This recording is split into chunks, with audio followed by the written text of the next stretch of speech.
Hello everyone. आज हम देखेंगे क्लास 10th के first chapter chemical reaction and chemical equation के बारे में। तो सबसे पहले है अपनी केमिकल रिएक्शन की डेफिनेशन। केमिकल रिएक्शन की डेफिनेशन क्या होती है? ये वो प्रोसेस होती है जिसमें दो या दो से ज्यादा डिफरेंट सब्सटेंस और दो या दो से ज्यादा सब्सटेंस केमिकली कंबाइन करके एक नया सब्सटेंस फॉर्म करते हैं with new properties. That process in which two and more than two substance combine and form a new substance with new properties। इस पूरी प्रोसेस को बोला जाता है केमिकल रिएक्शन, जिसमें केमिकल्स रिएक्ट करें और एक न्यू सब्सटेंस फॉर्म करें, इसको बोला जाता है केमिकल रिएक्शन। अब देखो एग्जांपल के लिए हमने ले लिया hydrogen plus oxygen forms water, के हाइड्रोजन जब ऑक्सीजन के साथ कंबाइन होगा तो ये वाटर की फॉर्मेशन करता है। अब इसमें कुछ चीजें और भी है, हम प्रॉपर्टीज डिस्कस करने से पहले कुछ एक जनरल टर्म्स देख लेते हैं कि वो जनरल टर्म्स क्या होती है। जैसे सबसे पहले आता है रिएक्टेंट, कि हमें ये पता रहे कि रिएक्टेंट क्या होता है। रिएक्टेंट वो सब्सटेंस रहते हैं जो इनिशियली लिए जाएं किसी भी केमिकल रिएक्शन को परफॉर्म करने के लिए, कि हम कुछ स्टार्टिंग में केमिकल्स लेते हैं, कुछ सब्सटेंस लेंगे जो केमिकली कंबाइन होंगे, उन सब्सटेंसेस को बोला जाता है रिएक्टेंट। और रिएक्टेंट की पहचान होती है या रिएक्टेंट को लिखने का तरीका होता है कि जब भी हम कोई केमिकल रिएक्शन या केमिकल इक्वेशन लिखेंगे तो उसके लेफ्ट हैंड साइड में रिएक्टेंट जो सब्सटेंस होते हैं वो रिएक्टेंट होते हैं। लेफ्ट हैंड साइड में 1 2 3 4 10 20 हजार जितने भी आए उन सबको क्या बोला जाता है? रिएक्टेंट बोला जाता है। और जब हम रिएक्शन कंप्लीट करा लें, वो केमिकली कंबाइन हो जाएं और एक नया सब्सटेंस फॉर्म कर दें, तो उस नए सब्सटेंस को बोला जाता है प्रोडक्ट। और इसको पहचानने का तरीका होता है या इसको लिखने का तरीका होता है कि ये हमेशा आपको राइट हैंड साइड में मिलेगा। जो एरो है, इस एरो के लेफ्ट हैंड साइड में जितने भी सब्सटेंसेस हैं, जितने भी कंपोनेंट्स हैं, वो सभी कंपोनेंट क्या होंगे? रिएक्टेंट। इन सभी कंपोनेंट को क्या बोलेंगे? रिएक्टेंट। और राइट हैंड साइड में जितने भी लिखे रहते हैं इन सबको क्या बोलेंगे? प्रोडक्ट्स।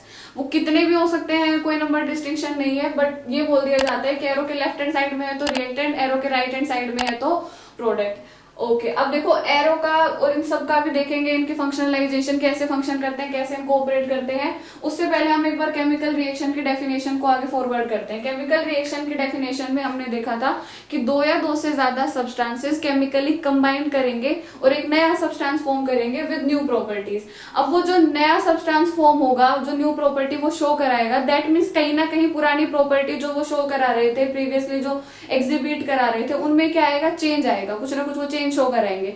वो चेंज किन किन चीजों में या किन किन प्रॉपर्टीज में शो कराएंगे, अब उन चेंजेस को देखते हैं। तो सबसे पहला चेंज आता है change in state.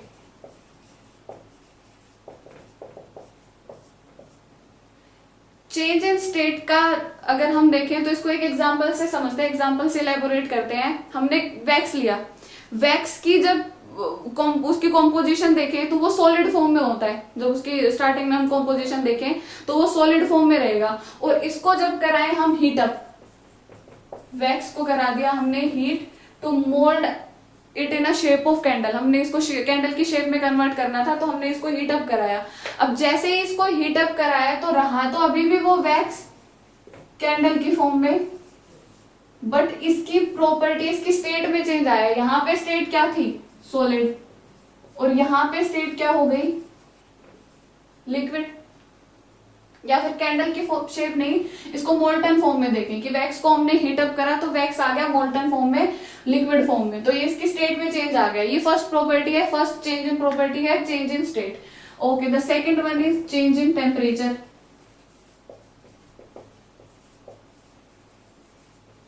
Second change किस में आएगा? टेम्परेचर में चेंज आएगा।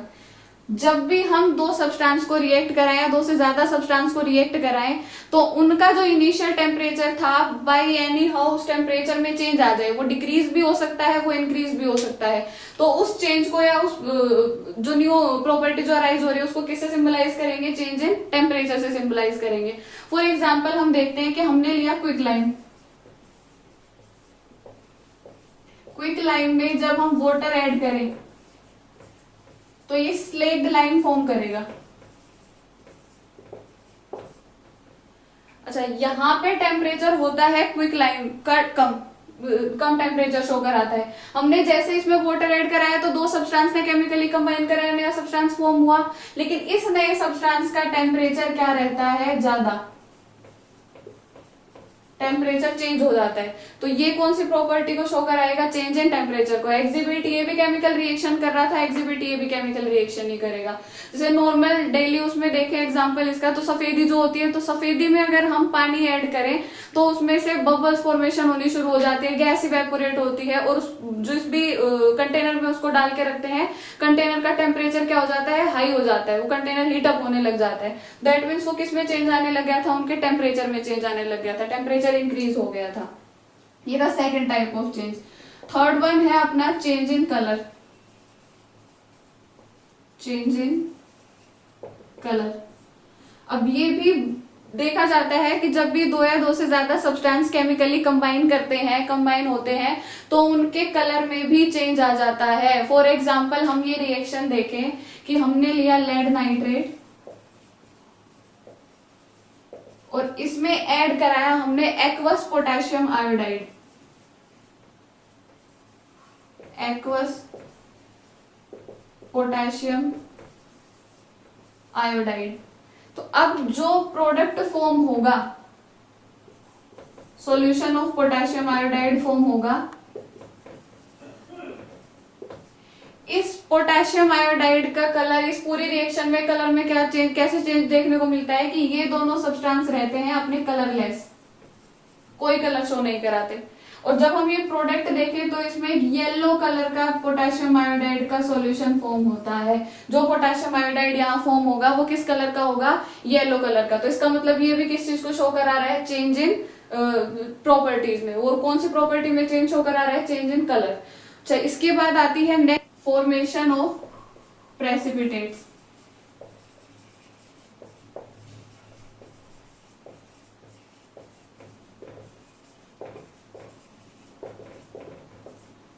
फॉर्मेशन ऑफ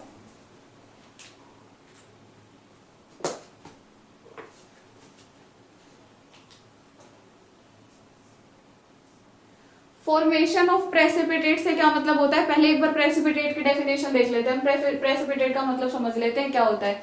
देखो कई बार क्या होता है कि हमने लिए रिएक्टेंट, उनको केमिकली कंबाइन कराया, रिएक्शन प्रोसीड कराई, प्रोडक्ट फॉर्म हो गए, लेकिन वो प्रोडक्ट जो रिएक्टेंट का जो अमाउंट था वो कंप्लीटली प्रोडक्ट में नहीं कन्वर्ट होने पाता, उसको नहीं हो पाता। उसका कुछ अमाउंट या उसका कुछ percent of component compound as it is solution में रह जाता है। उसकी जो बेस होता है उस कंटेनर का, उसमें एज इट इज वो उसी फॉर्म में रह जाता है। जो वो फॉर्मेशन जो अनचेंज्ड रही, that part of compound or that part of reactant which remains unchanged during the chemical reaction, उस unchanged part को बोला जाता है precipitate। अब वही रिएक्शन देखो, इसमें यही रिएक्शन दोबारा आती है कि जब हम लेड नाइट्रेट को एक्वस पोटेशियम आयोडाइड में ऐड करते हैं, लेड नाइट्रेट को एक्वस पोटेशियम आयोडाइड में ऐड करते हैं, तो यहाँ पे पोटेशियम आयोडाइड के प्रेसिपिटेट्स फॉर्म होते हैं। जो यहाँ पे अपने पोटेशियम आयोडाइड बनेगा, इसके क्या फॉर्म होंगे, प्रेसिपिटेट फॉर्म होंगे। यहाँ जो कुछ अमाउंट था वो भी रेजिड्यू के तौर पर यहाँ प्रोडक्ट में हमारे पास अभी भी अवेलेबल है, तो this residue part is known as precipitate. अब केमिकल रिएक्शन में ये चीज भी बहुत बार देखने को मिलती है कि जो भी अमाउंट अपना रिएक्टेंट का था वो as it is remains unchange रह जाता है, और इसको बोलते हैं, इस चेंज को या जो ये अराइज हुई प्रॉपर्टी है, जो ये डिफरेंस ही शो कराई, इसको बोलते हैं फॉर्मेशन ऑफ प्रेसिपिटेट। काफी सारी केमिकल रिएक्शन में ये प्रेसिपिटेट की फॉर्मेशन ऑब्जर्व करी जाती है। इसके बाद आता है next fifth point, evolution of gas.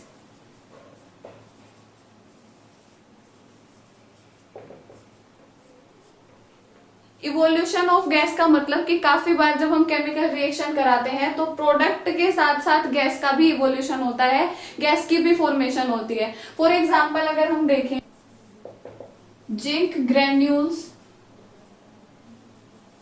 में हमने ऐड किया सल्फ्यूरिक एसिड, तो प्रोडक्ट में फॉर्म हुआ अपने पास जिंक सल्फेट, प्लस में रहती है हाइड्रोजन गैस। जिंक ग्रेन्यूल्स का मतलब जिंक के स्मॉलर पार्ट, जिंक को जब छोटे हिस्सों में तोड़ दिया जाता है वो जिंक ग्रेन्यूल्स होते हैं। तो जब जिंक ग्रेन्यूल्स के अंदर सल्फ्यूरिक एसिड को ऐड करेंगे तो वो किसकी फॉर्मेशन करेगा, जिंक सल्फेट की फॉर्मेशन करेगा along with the formation of hydrogen gas. तो ये कौन सी प्रॉपर्टी को फुलफिल कर रहा है, इवोल्यूशन ऑफ गैस की प्रॉपर्टी को। इसके अलावा भी इनके कई रैंडम एग्जांपल्स हैं जो इवोल्यूशन ऑफ गैस को शो कराते हैं।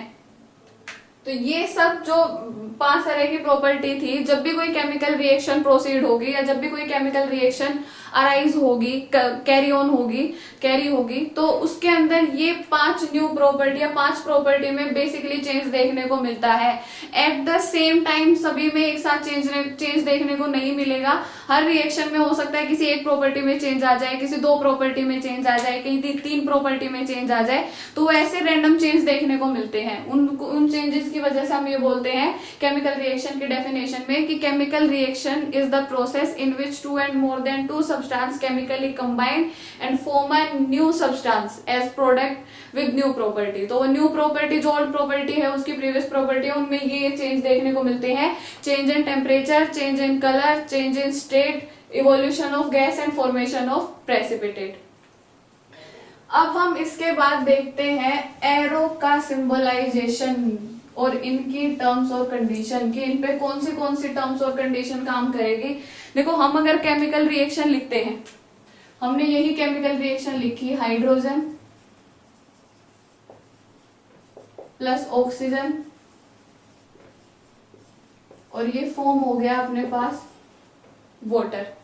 तो इसमें कुछ एक टर्म्स आते हैं, मैं वो टर्म्स इंट्रोड्यूस करा देती हूँ कि उन टर्म्स का क्या मतलब होता है या कैसे कहाँ कौन सी चीज यूज करी जाती है। सबसे पहले तो हम देखते हैं स्टेट्स के बारे में, फेज के बारे में या फिर स्टेट्स के बारे में। जैसे कई बार हमने देखा होगा जब भी सब्सटेंस लिखा होता है तो उसके नीचे मेंशन करते हैं, जैसे हमने इसमें लिया था तो हमने इसमें मेंशन कर दिया जी, इसमें भी मेंशन कर देते हैं जी, और यहाँ पे मेंशन होता है ए क्यू। तो ये कुछ एक रिप्रेजेंटेशन होते हैं, कुछ एक सिंबल्स होते हैं। इन सिंबल्स का क्या मतलब होता है, हमने सबसे पहले सिंबल देखा, ये भी लिखा हो सकता है कई बार सिंबल ये लिखा हुआ मिले ब्रैकेट में, उसके नीचे सबस्क्रिप्ट के तौर पर एक ब्रैकेट में एस लिखा हुआ मिलता है, स्मॉल एस। इस एस का क्या मतलब होता है कि जो भी सब्सटेंस के सबस्क्रिप्ट में हम ये वर्ड लिख रहे हैं, इसका मतलब उस सब्सटेंस का फेज कैसा है, उसकी स्टेट कैसी है, सॉलिड। अगर किसी सब्सटेंस के सबस्क्रिप्ट में लिखा हुआ मिले LiQ, तो इसका मतलब उसकी फेज कैसी है, लिक्विड।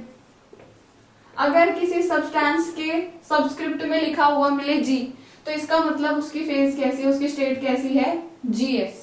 अच्छा, कई बार जैसे अभी हम इस रिएक्शन में देखें, केमिकल रिएक्शन में, तो हमने वाटर के सबस्क्रिप्ट में लिखा है AQ। इस AQ का मतलब क्या होता है, एक्वस। अब बहुत बार दिमाग में क्वेश्चन अराइज होता है कि इस AQ का मतलब लिक्विड और एक्वस में ऐसा क्या डिफरेंस रहता है।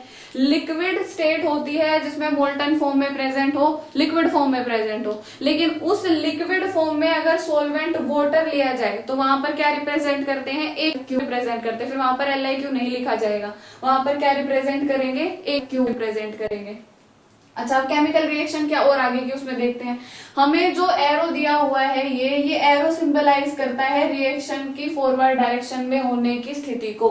या ये रिएक्शन फॉरवर्ड डायरेक्शन की तरफ कैरिड आउट हो रही है, आगे की तरफ प्रोसीड हो रही है। तो अब ये जब आगे की तरफ प्रोसीड हो रही है, फॉरवर्ड डायरेक्शन में कैरिड आउट होगी, तो इस पे कुछ एक कंडीशन लिखी होती है, इस एरो पे कुछ एक कंडीशन को मेंशन किया हुआ होता है। अब वो कंडीशन से मतलब क्या होता है, केमिकल रिएक्शन से कैसे रिलेट करेगा कि केमिकल रिएक्शन नेसेसरी नहीं है, सिर्फ इतना सा नहीं रहता कि 2 सब्सटेंस रिएक्ट करेंगे और प्रोडक्ट फॉर्म हो गया। वो कुछ एक टर्म्स और कंडीशन के अंडर उनके सब्सक्रिप्शन में ही आगे प्रोसीड होती है, प्रोडक्ट की फॉर्मेशन होती है। अब वो टर्म्स और कंडीशन क्या कि केमिकल रिएक्शन हीट की प्रेजेंस में हो सकती है, किसी कैटलिस्ट की प्रेजेंस में हो सकती है, या फिर फोटोकेमिकल कंडीशन में प्रेजेंट कैरिड आउट हो सकती है। अब उन्हीं एक टर्म्स को देख लेते हैं कि एरो पे हम कौन से सिंबल्स यूज करते हैं, उनका क्या मतलब रहता है। अच्छा, ये हमने ले लिया एरो। सबसे पहले तो क्या लिख सकता है, वो सिंबल रिप्रेजेंट करेगा ये डेल्टा। इस डेल्टा का मतलब क्या होता है कि हमारी जो केमिकल रिएक्शन है हीट की प्रेजेंस में हो रही है, कि हमने यहाँ पर हीट प्रोवाइड करी, उसको हीट अप किया, तब जाके वो नया प्रोडक्ट फॉर्म हुआ, अपना नया सब्सटेंस फॉर्म हुआ। अच्छा, दूसरा क्या लिखे रखते हैं, क्या हो सकता है, एच न्यू। एच न्यू का भी मतलब हीट अप करना ही होता है, बट उस हीट को किसकी फॉर्म में प्रोवाइड करेगा, लाइट की फॉर्म में, कि वो लाइट की फॉर्म में, लाइट की प्रेजेंस में, वो लाइट की प्रेजेंस में रिएक्शन क्या हो रही है, कैरिड आउट हो रही है, रिएक्शन प्रोसीड हो रही है। अच्छा, तीसरा वो क्या लिख सकते हैं, कैटलिस्ट लिख सकता है कुछ, कि कैटलिस्ट की प्रेजेंस में हो सकता है। कैटलिस्ट के एग्जांपल क्या लिखेगा, निकल, प्लेटिनम, एटसेट्रा। इसके अलावा भी कुछ लिख सकते हैं। कई बार ये सब्सटेंस ऐसे एलिमेंट देखने को मिलते हैं। कैटलिस्ट क्या होंगे, ये वो सब्सटेंस होते हैं जो किसी भी रिएक्शन की स्पीड को इनिशिएट करे, किसी भी रिएक्शन को स्पीड अप करे फॉरवर्ड डायरेक्शन में होने के लिए, कि इनकेस हमारी रिएक्शन स्लो हो रही है तो उसको क्या करेंगे, फास्ट करेंगे। बट इनकी एक खास बात होती है कि कैटलिस्ट रिएक्शन को स्पीड अप कर देंगे, लेकिन रिएक्शन में कभी भी पार्टिसिपेट नहीं करते। जब भी हमारी केमिकल रिएक्शन कंप्लीट हो जाएगी तो वो catalyst as it is maintain रहता है, अपनी उसी स्टेट के साथ, उसी पजेसिवनेस के साथ, उसी फॉर्म में वो अवेलेबल रहता है। मतलब कैटलिस्ट के बारे में क्या बोल सकते हैं कि that these are those substance which can speed up the reaction without involving in the reaction, reaction में इन्वॉल्व हुए बिना। तो हम एरो पे कौन सी कंडीशन यूज कर सकते हैं, हमें कौन सी लिखी हुई मिल सकती है, ये कंडीशन। और जो सबस्क्रिप्ट के तौर पर लिखे हुए रहती है चीजें, उनको लिखते हैं ऐसे, उनका ये मतलब रहता है। तो हमें जब केमिकल रिएक्शन देखे अब, तो उससे पहले हमें ये सारी चीजें पता होनी चाहिए कि केमिकल रिएक्शन की डेफिनेशन क्या होती है, कौन सी टर्म्स उनमें इंक्लूड होती है। कौन सी टर्म्स इंक्लूड हुई थी, रिएक्टेंट इंक्लूड हुआ था, प्रोडक्ट इंक्लूड हुआ था। रिएक्टेंट बताया at the left hand side of the reaction and product is in right hand side of the reaction. फिर बताया था कि एरो पे कंडीशंस दिए हुए रखते हैं। इन कंडीशंस का मतलब क्या होता है, हमने एक्सप्लेन कर दिया। हीट होती है, लाइट होती है, कैटलिस्ट हो सकती है। इनके अलावा भी यूज करते हैं, वो भी जैसे आगे, अगर जैसे इलेक्ट्रिसिटी यूज करते हैं। कई रिएक्शन ऐसी होती है जो इलेक्ट्रिसिटी की प्रेजेंस में होती है, इलेक्ट्रिसिटी की प्रेजेंस में ही कैरिड आउट होती है। तो ऐसे कुछ एक और कंडीशन होती है, बट हम जनरली इनके बारे में स्टडी करेंगे। अभी यही देखने को मिलती है। कंपाउंड के सबस्क्रिप्ट में कुछ एक डिनोशन दिए हुए मिलते हैं, तो उन डिनोशंस का क्या मतलब होता है, हमने वो देख लिया कि ये इस सबस्क्रिप्ट से, इस डिनोशन से इसका ये मतलब होता है।